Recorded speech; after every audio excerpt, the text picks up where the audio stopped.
Bien, Monsieur Tsipras, nous avons des positions radicalement divergentes sur toute une série de sujets.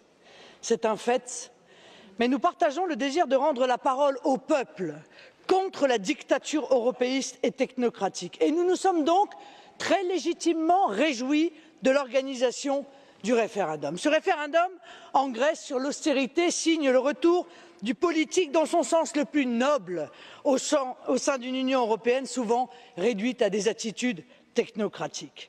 Les institutions européennes, et c'est peut-être un point positif, ont montré leur vrai visage, l'horreur. L'horreur, elles ont tout tenté pour gagner ce référendum. Il y a eu de multiples pressions morales, des tenants de l'autorité prédisant une catastrophe en cas de non. Nous connaissons ça, nous, peuple français, nous avions vécu la même chose au moment de la campagne sur la Constitution européenne.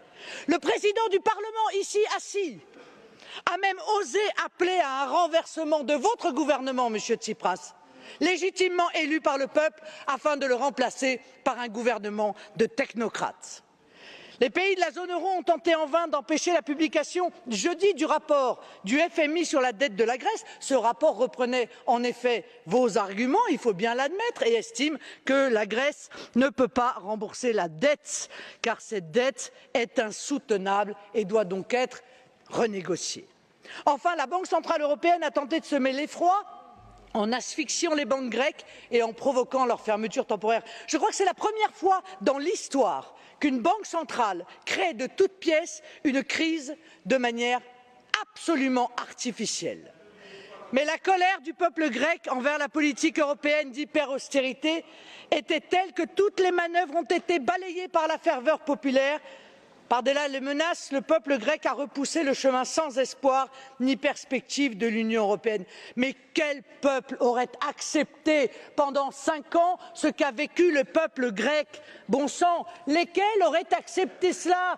Messieurs du PPE et les libéraux qui ont applaudi frénétiquement le réquisitoire de M. Weber. Vous accepteriez, vous, de faire campagne? Vous êtes d'accord avec ça? Mais faites donc campagne en promettant au peuple, à vos peuples respectifs, 25% de baisse des salaires, 25% de baisse des pensions. Mais faites campagne en proposant à vos peuples l'explosion de la mortalité infantile, la multiplication par 3 du chômage. Soyez courageux, assumez vos positions. Ça n'est pas ce que vous faites quand vous êtes en campagne électorale. Alors, Monsieur Tsipras, l'euro et l'austérité sont des frères siamois. Elle est là, la réalité. Et vous ne pourrez pas faire échapper votre peuple à l'austérité si vous ne lui permettez pas d'échapper à l'euro. Moi, ce que je pense, c'est que la Grèce doit, en accord avec les institutions européennes, de manière concertée, tranquillement organisée, sortir de cette mâchoire de fer que représente l'euro pour l'ensemble des pays du Sud. Tous les peuples européens auraient alors les yeux fixés sur la Grèce et pourraient vérifier que la sortie de l'euro permet bien le renouveau et le retour d'une croissance durable. C'est bien ça ce que disait M. Krugman, prix Nobel d'économie. Ce dont vous avez peur, messieurs des institutions européennes, ce n'est pas que la Grèce fasse faillite. Ce dont vous avez peur, c'est que la Grèce, en sortant de l'euro, démontre que l'on peut s'en sortir mieux sans l'euro qu'avec. Le voile se déchire.